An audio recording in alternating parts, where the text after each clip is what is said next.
상해보험의 특성에 대해 살펴보겠습니다. 대체적으로 특성 그러면 특별한 성질 이렇게 해석이 되죠. 그래서 뭐과 구별되는 특징 있는 것을 특성이다 이렇게 표현을 합니다. 그래서 특성이란 어떤 단어가 나오면 공부를 하실 때 비교하는 습관을 가르치셔야 돼요. 특성이면은 상해보험의 특성 그러면은 상해보험과 대별되는 게 있어야죠. 예를 들어서 질병보험과 비교했을 때 어떤 특징이 있다, 또는 순수 손해보험과 비교했을 때 어떤 특징이 있다, 순수 임보험과의 비교했을 때 어떤 특징이 있다, 배상책임보험과 비교했을 때 어떤 특징이 있다라든가 뭔가 다른 보험하고의 구별을 이야기하는 거죠. 그래서 앞으로는 특성이라는 문제가 나오면은 다른 것과 구별되는 것을 공부하면 된다 이렇게 이해하시고요.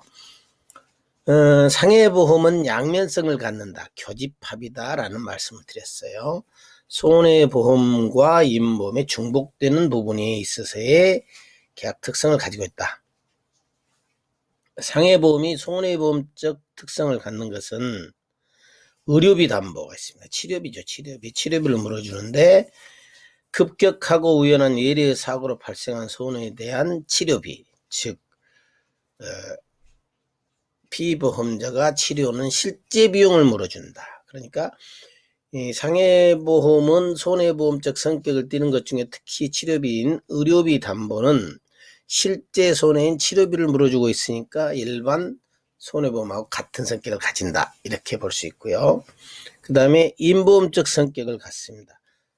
상해보험에서는 보험 수익자가 존재한다고 그랬어요. 그래서 보험료를 내고 계약을 체결하는 보험 계약자, 목숨을 담보해주는 피보험자, 그리고 나중에 보험금을 탈자인 보험 수익자가 존재하니까 임보험이죠.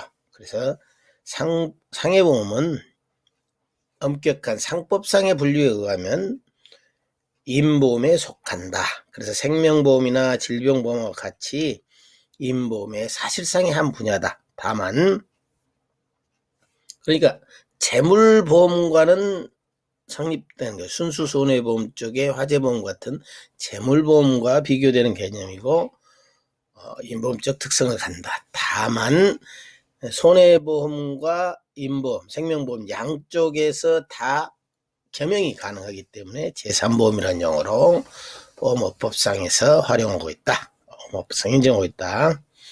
그래서 상해보험은 임보험이기 때문에 생명보험에 관한 규정들이 많이 적용이 됩니다. 그래서 15세 미만자 등의 사망보험을 금지하고 있는 상법 제732조를 빼고는 생명보험에 관한 규정을 그대로 준용하도록 하고 있습니다.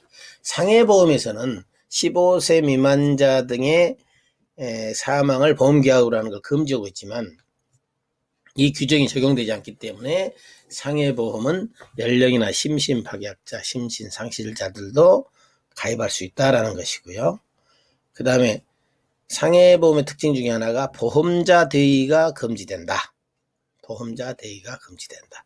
보험자 대의는 피보험자 등이 가지는 구상권을 보험금을 지급한 보험회사가 대신 갖는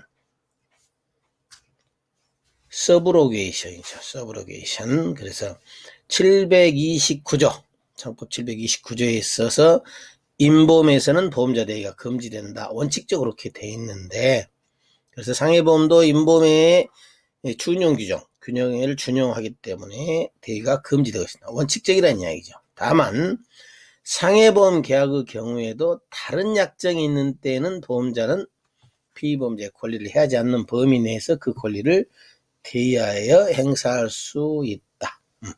행사할 수 있다. 그래서 상해보험의 좀 변형된 성격인 자동차 보험에서 자기 신체 사고의 특칙으로 특별보험으로 플러스보험 형태로 운영이 되고 있는 게 자동차 상해라고 그랬어요. 실무에서는 차상해라고 부릅니다. 이 차상해는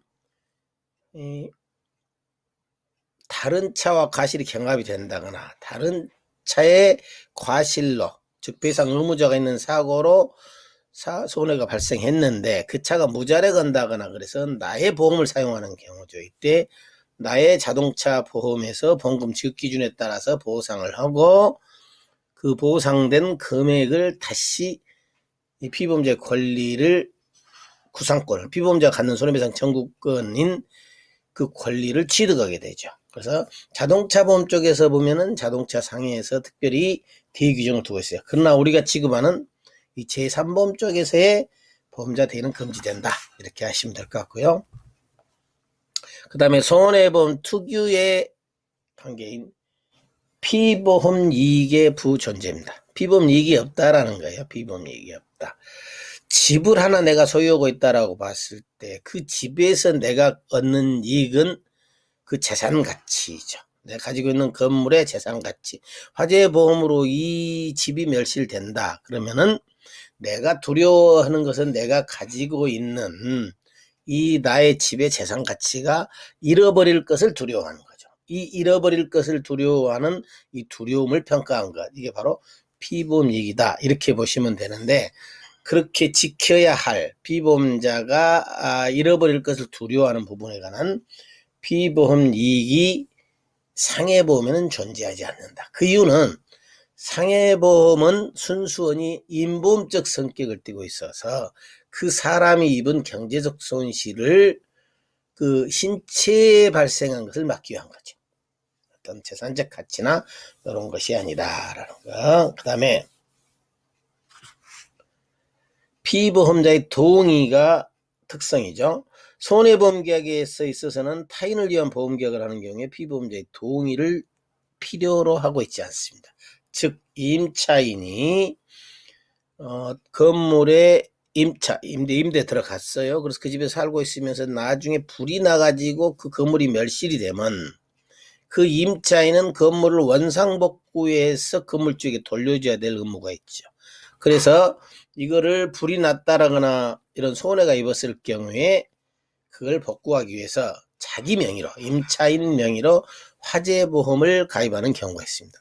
이때 임차인 명의로 화재보험을 가입했지만은 그 건물이 화재로 전소가 된다든가 하면은 돈을 받아가지고 주인에게 주게 되는 거죠. 그래서 처음부터 화재보험 실무에서는 수령권자가 타인을 위한 보험이 돼서 건물주가 임차인이 비록 보험에 가입을 시켰더라도 건물을 화재보험에 가입을 시켰더라도 실질적으로 그 보험금은 타인을 위한 보험 계약이 돼서 바로 건물주에게 넘어간다. 이렇듯이 손해보험에서는 타인을 위한 보험 계약의 경우에 피보험자의 동의를 얻을 필요가 없어요. 그러나 상해보험은 계약자와 피보험자가 다른 타인의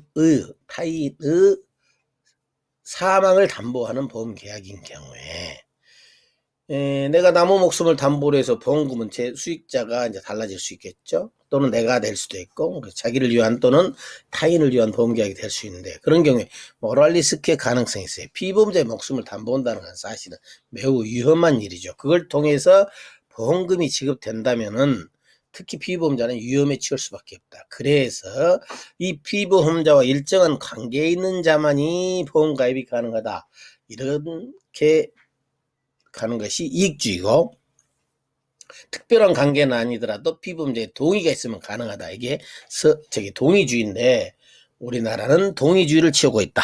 그래서 결국은 피보험자의 동의가 필요하다라는 것이요. 그래서 피보험자의 동의가 필요한 점이 다르다. 그래서 일반 손해보험에서는 피보험자의 동의가 필요 없지만 상해보험에서는 피보험자의 서면 동의가 필요로 하는 경우가 있다라는 것이 다른 점.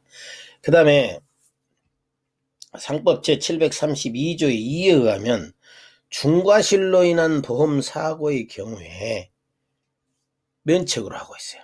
중과실이면. 그런데 이 상해보험 계약에서는 중과실로 인한 보험 사고에 대해서도 보상하도록 규정하고 있다. 그 이유는 상해보험을 가입하는 이유는 피보험자가 어떤 사고를 당했을 때에 그 화재 보험금을 타서 빨리 복구를 하라는 의미가 있어요.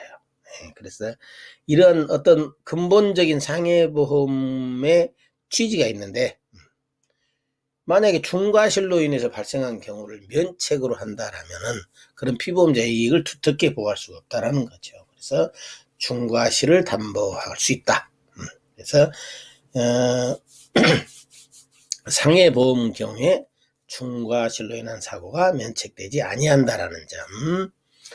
그 다음에 초과보험, 전부보험, 일부 보험이 존재하지 않습니다. 아까 말씀드렸듯이 피보험이익이라는 게 있어요. 어떤 그 보험에 가입이 되어지는 대상들, 화재보험 같은 건 피보험물인 집이 될 수도 있고, 이런 어떤 대상이 되는 그 대상에 관한 피보험자의 피보험 이익이 존재한다라고 했죠. 아까 잃어버릴 수 있는 내가 지키고 싶은 두려움이라는 표현을 했었죠. 그런데 그게 없기 때문에 넘어갔느냐, 이게 초과했느냐, 아니면은 일치하느냐, 아니면 부족하냐 하는 초과보험, 전부보험, 일부보험의 문제가 상해보험에서는 존재하지 않는다라는 거. 그 다음에 이제 손해보험 특유의 것으로서 손해방지 의무가 있죠. 자동차 사고로 인해서 기름탱크가 상대차가 기름탱크였어요. 기름탱크가 부서졌어요. 거기에서 기름이 흘러내린다. 기름이 유출된 거죠. 이걸 놔두면은 그대로 놔두면 계속적으로 기름이 흘러내릴 수 있겠죠. 이렇듯이 일반 배상책임보험이나 손해보험 쪽에서는 손해방지 의무라는 게 있어요. 이것이 확대되는 걸 방지하기 위해서 인정하고 있는데, 상해보험 쪽에서는 손해방지 의무는 없다. 상해방지. 물론 예외적으로 피보험자가 정당한 이유 없이 치료를 게을리하거나 계약자나 수익자가 치료를 게을리하여 그 상해가 가중된 경우에는 가중된 손해 부분에 대해서는 보상하지 않는다라는 의료비 담보 쪽, 치료비 담보 쪽에서의 규정이 있긴 합니다만, 굳이 이것을 손해방지 의무로 볼 것이냐, 그런 입장에서 볼 것이냐, 개념 정의에 차이가 있을 수 있어요. 제가 보는 바로는 이거는 손해방지 의무가 아니라 게을리하여 손해가 가중된 경우에는 바로 담보하는 손해가 아니기 때문에 안 하는 것이지, 이거를 굳이 손해방지 의무로 보아야 가지고 논리를 구성할 것은 아니다, 이렇게 봅니다. 자, 이 시간 상해보험의 특성에 대해서 살펴봤는데요. 가장 큰 특징이라 그러면 상해보험은 손해보험과 임보험 쪽에 두 가지 성격, 교집합이기 때문에 양면성을 진다라는 거. 그리고 상해보험 자체가 임보험이기 때문에 임보험적 성향을 많이 띠고 있다. 손해보험과 달리. 이런 점만 유념을 하시면 상해보험의 특성에 대해서는 특별히 어려운 것은 없다 하겠습니다.